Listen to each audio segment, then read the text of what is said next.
It was almost midnight when the rain began to fall, sharp cold streaks slicing through the dim glow of city streetlights. Nathan Cole gripped the steering wheel of his old sedan, the windshield wipers fighting a losing battle against the downpour. His 10-year-old son Oliver slept soundly in the back seat, a small backpack resting on his chest. They were heading home from Nathan and 39th's second job, cleaning offices at night to make ends meet. He was exhausted, but when he saw the flashing hazard lights near the corner of Brighton Avenue, he slowed down instinctively. There, standing unsteadily beside a sleek black Mercedes, was a woman in a soaked designer dress and high heels, her hair plastered to her face. She was trying to open her car door, but her keys kept slipping from her trembling hands. Nathan almost kept driving until she stumbled into the street right in front of an oncoming truck. His heart lurched. In one motion, he slammed on the brakes, threw open the door, and sprinted through the rain. He grabbed her by the arm, pulling her back just as the truck roared past, horn blaring. The woman gasped, clinging to his jacket, disoriented and mumbling something about her phone. When she looked up, Nathan froze for a moment. It was her, Vanessa Hart, his boss, the CEO of Hartwell Motors, the same woman who had scolded him that morning for arriving 2 minutes late to a meeting. The same woman whose perfectionism made everyone walk on eggshells around her. And here she was, drenched, trembling, smelling of whiskey, her eyes wide and frightened like a child in 39th's. If you believe in kindness, second chances, and humanity, even when no one in 39th's watching, take a second to like, comment, share, and subscribe to Kinless Journal. Your support helps us spread true emotional stories that restore faith in people. End quote. Nathan didn't and 39th say a word as he led her back to his car. Vanessa muttered something about calling a driver, but her words slurred into nonsense. He helped into the passenger seat and covered her with his worn-out jacket.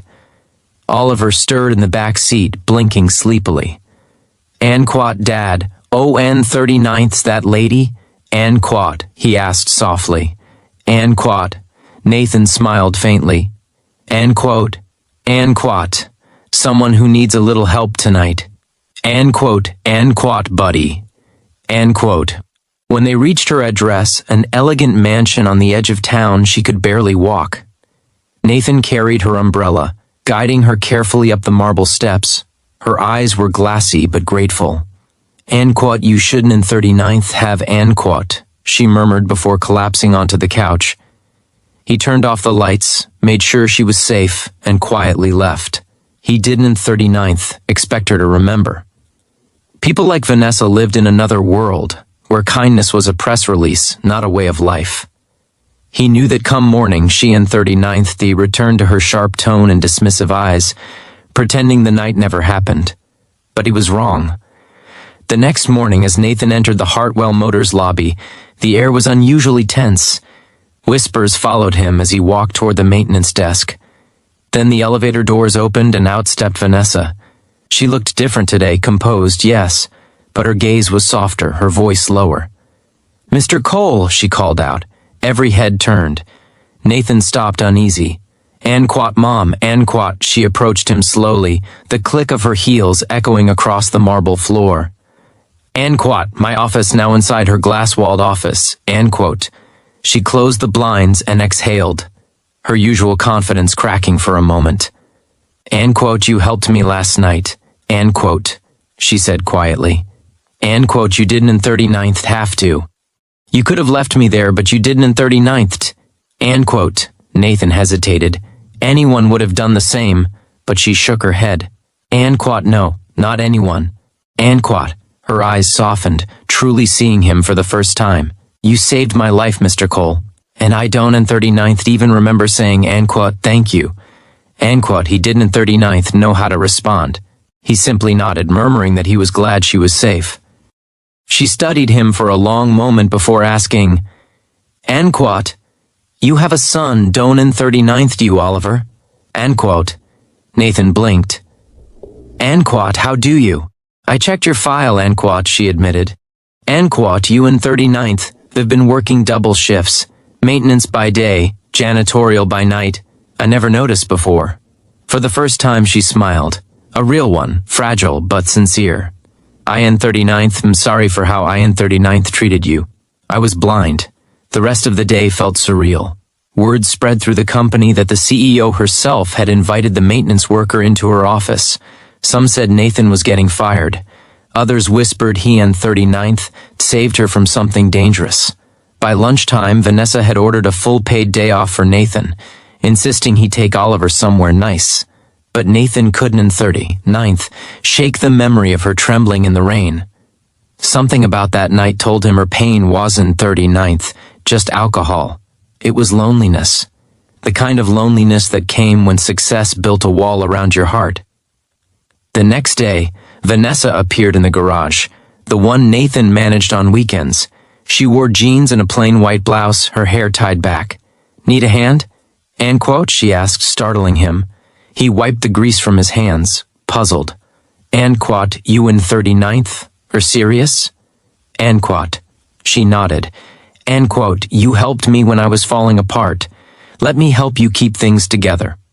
End quote. Led over the next few weeks, something beautiful began to unfold.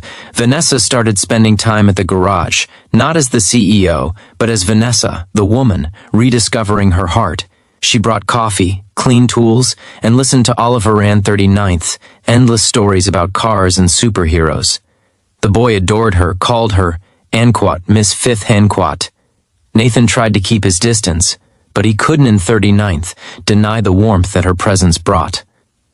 One afternoon, Vanessa confessed the truth.